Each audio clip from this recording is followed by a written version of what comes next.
Am I the asshole for refusing to financially support my sister because she chose to become a single mother? I, 32 male, have a sister, Emily, 34 female, who has always wanted to be a mother, but she hasn't been able to find the right partner.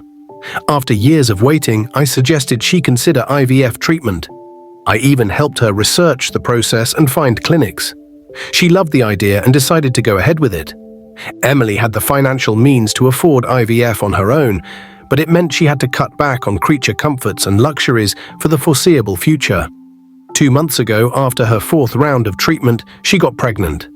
The whole family is very happy for her, and she's happy too. She didn't expect it to take so many rounds of treatment though, so the bill ended up higher than she was prepared for. She does have enough money to support herself, but not very comfortably. She asked our family for help so she wouldn't have to make even more sacrifices. Our parents are retired and living on a fixed income, so they can't contribute much. This leaves me as her main source of potential financial support. Last week, Emily sat me down and asked me for money. I have no issue with people choosing to be single parents if they can afford it.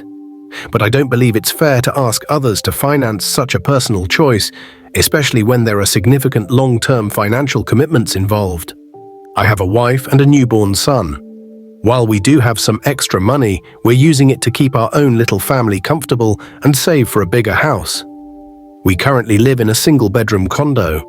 I told Emily that I wouldn't be able to help her foot the bill. Emily was heartbroken and furious. She argued that family is supposed to support each other and that I'm being selfish and judgmental. Our parents are also upset with me, saying that I'm not being a good brother. They think I should help her because she's family and this is her dream. They're especially upset because it was my idea and I helped her research it. I offered to help Emily by letting her eat dinner with us nightly since she lives nearby, and letting her use my car, which is cheaper to run since it's electric. She said that's not nearly enough. I have my own family to think about and financial goals to achieve. I feel it's unreasonable to put myself in a difficult financial position for something that is Emily's personal choice, even if I initially suggested it. So am I the asshole for not supporting her financially? Edit, my sister is a homeowner with a slightly bigger house than mine, making slightly more money than I do. She can afford a child.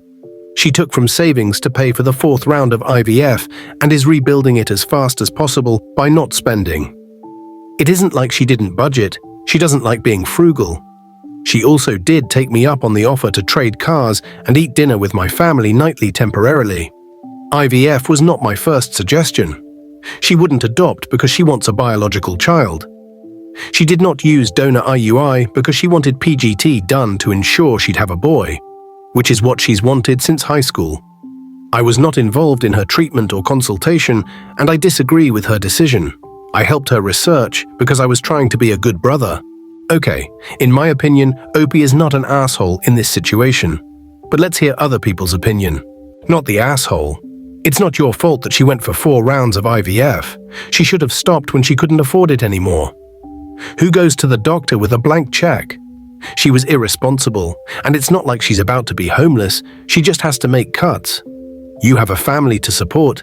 The moment she became entitled to your money is when she lost any sympathy from me. You are not her baby's daddy. She did this to herself. If she can't handle this level of responsibility now, how is she going to handle real parenthood? Let's get another opinion before we end the video. I feel like some very important info is being left out here. You said in another comment that you didn't push her to go through with it, but you heavily encouraged her to. What does this mean, OP? Was she on the fence? So OP responded, here is what he said. For a while, she was between doing it then and waiting a couple of years to save up. I told her to consider that the odds of the embryo transfer being successful go down as you age and to talk to her doctor, but to not do anything she couldn't afford. Thank you for watching. Like and subscribe. Subscribing will help the channel.